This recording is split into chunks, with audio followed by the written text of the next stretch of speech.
Mike Leck, and welcome to Adventures in Scale Modeling.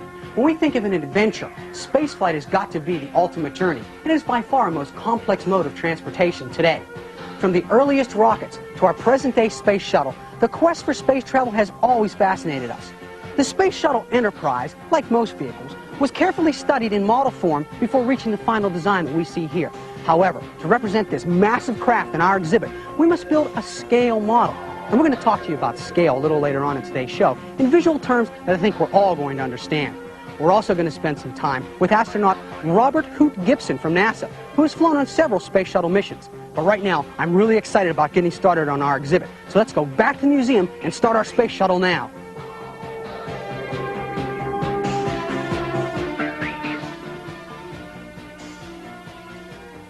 The specialized tiles that protect the space shuttle from the extreme heat of re-entry are attached to the spacecraft with a super-strength adhesive. The models we build here are put together in much the same manner in that the glue we use creates a firm bond between the two pieces of plastic. We're going to be concentrating on gluing techniques as we build a space shuttle for our museum exhibit here. Alan Jones, our master model maker, is downstairs in the museum workshop now. Let's join him and begin building the space shuttle.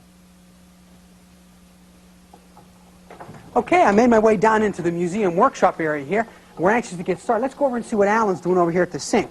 Alan, what are you doing over here? I am washing up the main fuel tank for the booster rockets. What are you doing there? And at the same time getting my hands clean. Oh, it's important to keep our hands clean. That's a very important tip that we want to remember, because when we keep our hands clean, the construction process keeps the whole model clean, thus we have a better product in the end. Alan, you're just about through there, I hope, because I'm really excited about getting started. Well, let's head on over there. Okay, let's go over there. Alan, I see you have several things laid out for us here already.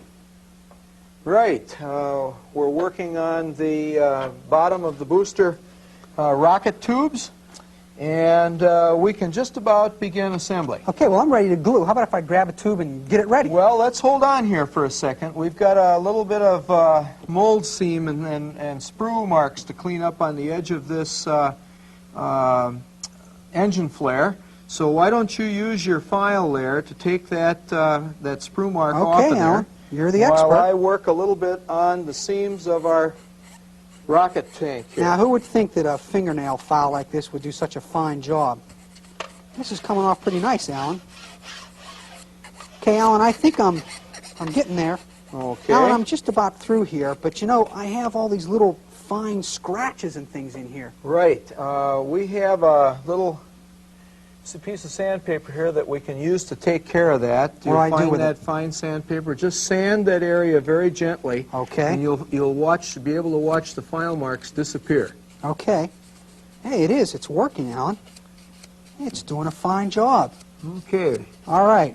Okay, now, are we ready to glue now? We're ready to glue now. Okay, well, let me put this down and grab the tube. Just getting it ready, just get it ready like this and lay it down here. Oh, you're a little bit too speedy for me here. Yeah, I squeezed it and it came on and it's all over the place. What happens here? Well, the tubes don't hold the glue in very well, especially when they lay flat on the board like that. And what we need to do is to hold that tube vertical so that the glue can be held down in the tube with gravity. Well, what do we do? And I've got a little tool that we've made here for that purpose. And all we do is take the tube and place it into here so that it can stand up, and then the glue will stay down in the tube and not run out onto our table. Alan, that's a very clever item. The second problem point about these glue tubes is the spout. You notice that the spout is very short, and it comes out in the middle of the top of the tube rather than at the side, which would be preferable. You can imagine trying to get down into a tight place like inside this booster tube with that and try to get glue in a seam. You would have great difficulties. Well, is there any remedy for this particular situation, Alan? Yes, sir. The manufacturers have provided us with glue tips. I have several over here I'd like to show you. Well, let's go over and take a look at them. Sounds like a very useful product if it does what we think it will do. What are they made out of? They're made out of nylon, Mike, as you can see.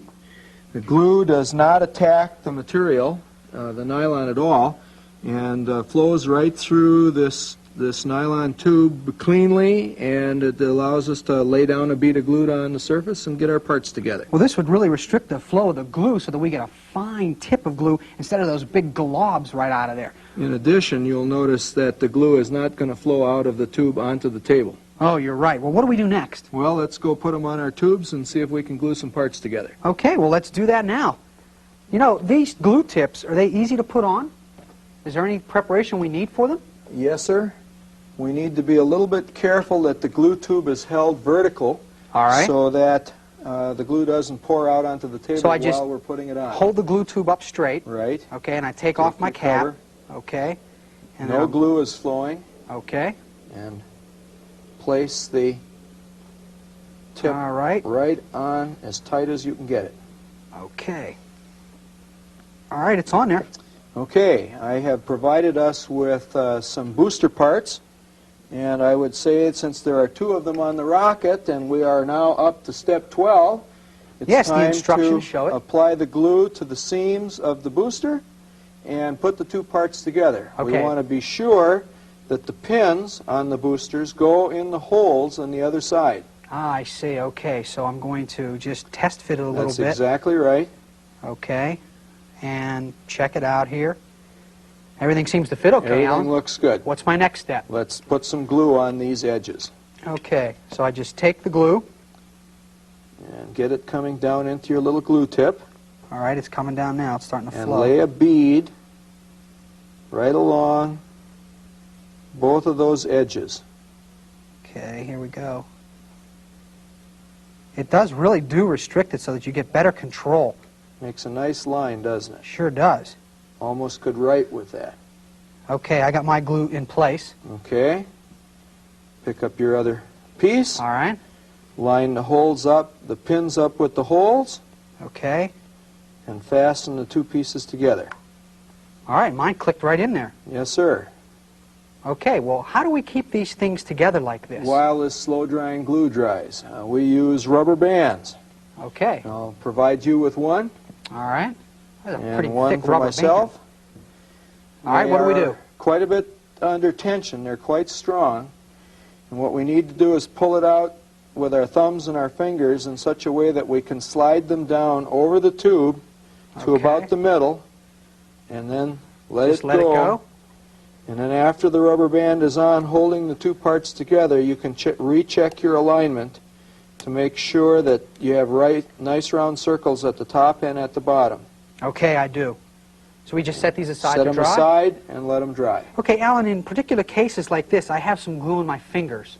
What do I do in this particular case? Okay, you definitely don't want to be handling the model that way, so the next step would be to take some lacquer thinner or any kind of a solvent and a paper towel and wash your hand off. Okay. In addition to washing your hand with the thinner, after you've got your fingers good and wet with the thinner and the glue is gone, dry your hand off with a dry portion of the towel so that the thinner doesn't get on the plastic parts that we happen to be working on. That lacquer thinner really does take care of that glue. Yes, sir. Okay, well then I'll just put this aside. What's our next step in the gluing process? This seems to be a lot more fun whenever we have these gluing tips in place. It's fun to put the models together. The next step in this particular instance, following the instructions, is to put the flame flare on the bottom of the booster tube.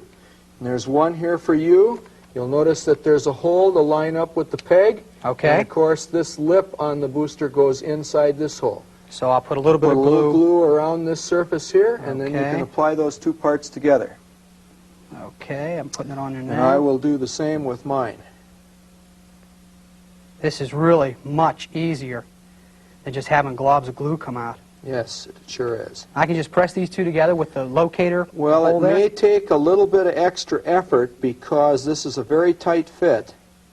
And you want to be sure that the pin in the hole lines up and that the hole in the bottom of the flare lines up with that flange that's on the bottom of the booster. You know, you keep saying go slow, take your time, practice patience. How important is this?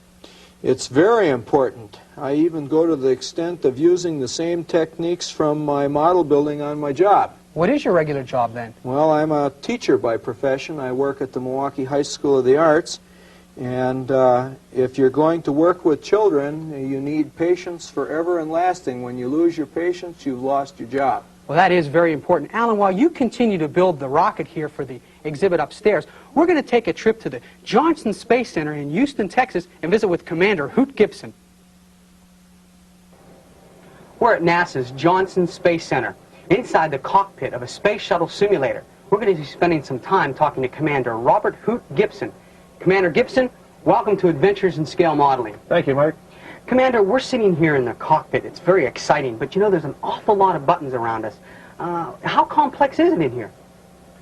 Mike, it's been said that the Space Shuttle is probably the most complicated flying machine, or perhaps even the most complicated machine of any type that we've ever operated. And of course, I've been associated with it for quite a few years now, and I have spent quite a bit of time in it, in actual orbit.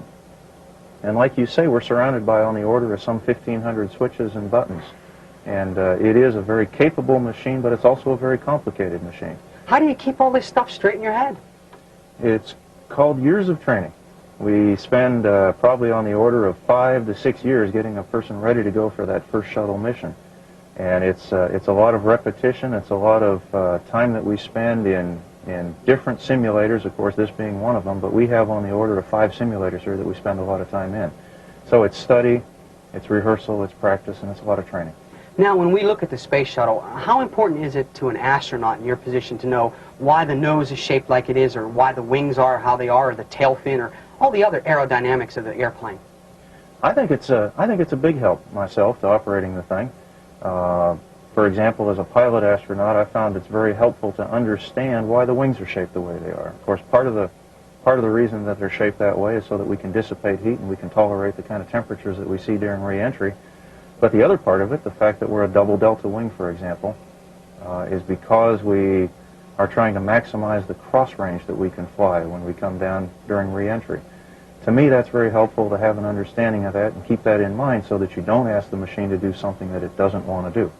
Now, how important are models to NASA and to you as an astronaut? I suspect we'd never have been able to fly the first shuttle if we didn't have models to test things with. Of course, as you know, NASA and everyone, aerospace industry, uses models very extensively in wind tunnels. NASA, before we ever put an orbiter on the back of a 747 and dropped it off, in addition to the wind tunnel test, we had run quite a few radio-controlled models where we took them out, put them on the back of a radio-controlled 747, separated it off, flew it down, and demonstrated the approach, the gliding, the touchdown, and all the landing characteristics. So I suspect we wouldn't get very far without models. I understand you're a model builder. You build models, and how are they to you? What's your favorite ones to build? I've built models, Mike, since I was a little kid. As far back as I can remember, 5 and 6 years old, I built plastic models initially, and from there I progressed through the rubber band-powered stick and tissue models up into control line gas-powered models. After I graduated from college, I started on the big, expensive radio-controlled models, and I've been quite active